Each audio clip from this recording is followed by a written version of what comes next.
Have you ever been on an airplane where you end up getting stuck either on the inside seat or on the aisle or by the window, and a beautiful young lady is sitting right exact opposite of you? There you are waiting for the plane to finish boarding, and you strike up a conversation with her. Things are going well. You know what I mean. There's a chance you may become a new member of the Mile High Club, and you don't even care if she may or may not be a high-ranking member already. So there you are, chit-chatting away, putting on your nonchalant moves, because fuck it, there are no children on this fucking flight. And she invites you to sit in the middle seat, right next to her, where you guys talk a little bit more.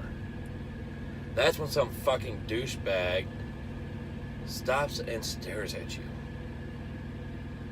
And then he makes that and of course you both ignore it and carry on. And then he does it again. Then you slightly turn your head and politely ask, "Can I help you?" After all the talk you've already had with a woman, you don't want to come off as an asshole yourself, ruin those chances.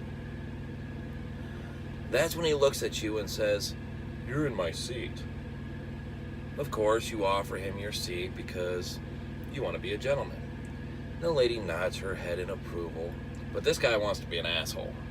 He explains that he prefers to sit in the middle because it's a comfort thing for him, when in reality, that motherfucker just wants to cock block you.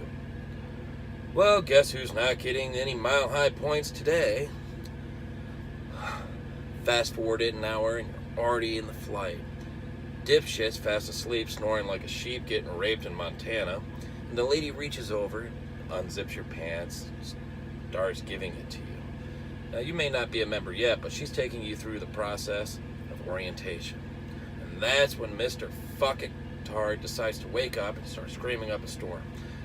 Of course, the lady, being of sound in mind, she doesn't stop. She takes her application processes seriously. You remember that news article where that man and the woman got off on they got kicked off the plane? Well, now you know the other guy as well. That's Steven 6D. He's the guy that fastens the seatbelt during an uncontrolled vertical 200-mile-an-hour dive because his pet bird just flew through the engine, and while everybody else is paying attention to the safety lecture, he's fast asleep dreaming about fucking Justin Bieber. Let's get back to the plane crashing.